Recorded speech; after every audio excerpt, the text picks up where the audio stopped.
क्या आप अपने घर में घंटी बजा करके पूजा करते हो या शंख बजाते हो पूजा में? यदि आपका जवाब है हाँ, तो एक बार इस वीडियो को पूरा समझ लो अच्छी तरीके से, क्योंकि हर किसी को हर चीज रास नहीं आती। जैसे हर व्यक्ति को पूजा रास नहीं आती, हर व्यक्ति को दान रास नहीं आता, हर एक व्यक्ति को दूसरे पर किया गया उपकार रास नहीं आता, बल्कि उल्टे परिणाम मिलते हैं। देखा है ना दुनिया में कि दान पुण्य करके आई और एक नई परेशानी सामने खड़ी हो गई। मंदिर की दान पेटी में पैसे डाले और बर्बादी शुरू हो गई। किसी भूखे को खाना खिलाया, अच्छा काम किया, लेकिन उसके पीछे पीछे तकलीफें आ गई। ये जन्म कुंडली डिसाइड करती है कि आपको क्या करना है, क्या नहीं करना है।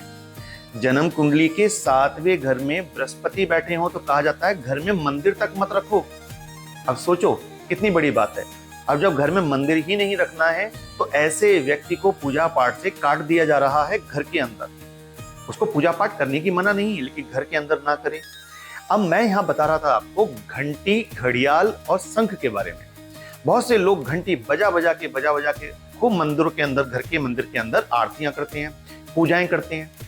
उन घरों के अंदर बहुत सारे घर ऐसे हैं, मैं सभी की नहीं कह रहा हूं क्योंकि सबकी कुंडली में ये योग नहीं हो सकता, लेकिन जिन घरों के अंदर ये होता है, यानी कि इस तरह से पूजा पाठ होती है, और उन घरों के अंदर अगर ये भी है साथ में कि उस घर में झगड़े बहुत हो रहे हैं, उस घर में लोगों में आपस में तनाव बहुत ज्यादा है, पैसे की रिकवरी नहीं है, आपका पैसा मार्केट में फंसा हुआ है, आप पैसा ठीक से कमा नहीं पा रहे हो, जितना आप उम्मीद करते हो उतना पैसा आपके पास आ नहीं रहा, पैसे की किल्लत हो गई है, कोर्ट कचहरी में आपका पैसा जा रहा है, आपकी भूमि, भवन, आपकी प्रॉपर्टी कहीं विवाद में फंसी हुई है, या अपने ही घर के लोगों के साथ विवाद चल रहे हैं, या मानसिक रोगी आपके घर के अंदर हैं, यानी कि डिप्रेशन के शिकार लोग आपके घर में हैं, जो छोटी छोटी बातों पे चिढ़ जाते हैं, छोटी छोटी बातों पे तनाव करने लगते हैं, या आप स्वयं इतने डिप्रेस्ड रहते हो, इतने परेशान रहते हो कि कुछ ना कुछ आपके दिमाग में चलता ही रहता है, उधेड़ बुन लगा ही रखते हो आप। अगर ऐसी स्थिति आपके साथ बन रही है तो घंटी अगर आपके घर में आप स्वयं बजाकर पूजा करते हो, शंख बजा के पूजा करते हो, या घर के अंदर कोई भी व्यक्ति करता है, तो पहले घर के लोगों की जन्म कुंडली एक बार उठाकर देख लो कि कहीं जन्म कुंडली के दूसरे घर में, दूसरा भाव, लगन के बाद जो दूसरा घर होता है, ये होता है कुटुंब का घर, आपके परिवार का घर, आपका धन भाव यहीं से देखा जाता है। यहां पर यदि चंद्रमा बैठे हों, अब यहां पर बहुत सारी कंडीशन बनती है कि चंद्रमा यहां बैठे हों, 12वें घर में केतु नहीं होना चाहिए। 12वें घर में केतु हुआ तो चंद्रमा के साथ केतु नहीं है, फिर भी चंद्रमा को ग्रहण जैसा दोष लगेगा। तो इस तरह से केवल आप चंद्रमा देखो, और लक्षण जो मैंने बताई वो घर अगर आपके साथ मैच हो रहे हैं, जो अभी मैंने घर के पैसे के लक्षण बताए, ठीक है ना, तो अगर आपका चंद्रमा कुंडली के दूसरे घर में है, या आपके परिवार में से किसी का भी चंद्रमा कुंडली के दूसरे घर में है, तो घर के अंदर घंटी बजाकर, घंटा बजाकर, शंख बजाकर, घड़ियाल जो होता है पीट पीट के बजाने वाला, गोल वाला जो घंटा होता है जिसको लकड़ी के डंडे से पीट के बजाते हैं, वो उसे बजा करके घर के अंदर पूजा नहीं करनी चाहिए।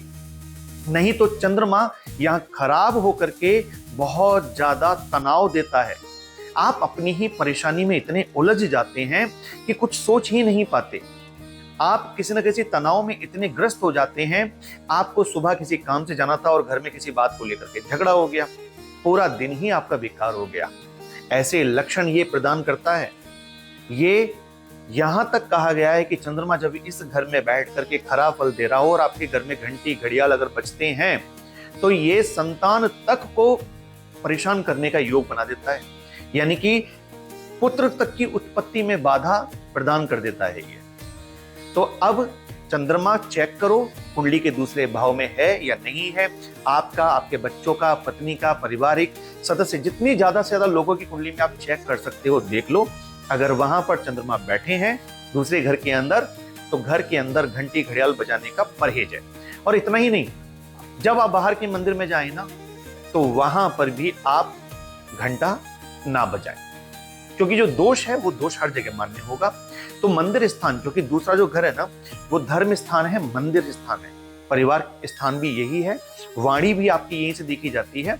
जब चंद्रमा क्या है, अब ऐसा क्यों है कि घंटी बजा करके, शंख बजा के चंद्रमा क्यों खराब हो जाएगा? इसके पीछे लॉजिक क्या है? चंद्रमा क्या है? चंद्रमा है जल। जैसे ठहरा हुआ जल होता है, चंद्रमा मन का कारक है ना, चंद्रमा मन सो जा तो चंद्रमा मन का कारक है। तो मन में ठहराव, मन शांत, तो आप हर चीज में दिमाग लगा पाओगे। लेकिन उसी शांत मन में, यानी कि उसी ठहरे हुए पानी में जब आप कंकड़ फेंकोगे तो वाइब्रेशन आएगी, कोई ध्वनि करोगे उसके पास तो वो वाइब्रेट करेगा। तो आपके मन के अंदर भी ना वही तरंगे उत्पन्न हो जाएंगी और वो तरंगे आपको नेगेटिव चीजों की तरफ लेकर के जाएंगी।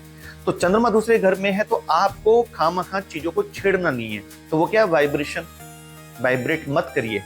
और वो घंटी, घड़ियाल पूजा के समय पर अगर आप करते हैं तो इससे होगा, क्योंकि बृहस्पति का सहारा लेकर के चंद्रमा यहाँ पर डिस्टर्बेंस खुद को महसूस करेगा। यहाँ से बृहस्पति भी बिगड़ेगा, चंद्रमा भी बिगड़ेगा। तो घंटी घड़ियाल ना बजाएं। अगर चंद्रमा दूसरे घर में हो तो आप कमेंट में मेरे को बताएं कि आपकी कुंडली में चंद्रमा किस घर में है और क्या आप घंटी बजाते हैं या शंख बजाते हैं अपने घर के मंदिर के अंदर, और आपके जीवन के अंदर इनमें से कोई भी परेशानी चल रही है। तो दोस्तों, जन्म कुंडली देख करके ही बहुत सारी चीजों का पता लग जाता है। तो जन्म कुंडली अच्छे से देख लीजिए या किसी योग्य व्यक्ति को जन्म कुंडली दिखा लीजिए, जिससे कि आपको पता लग सके कि आपका चंद्रमा किस तरह का है और किस घर के अंदर बैठा है। तभी आप इस तरह से पूजा पाठ किया करें। तो ये थी एक जानकारी जो मुझे लगता है कि आपके बड़े काम आएगी।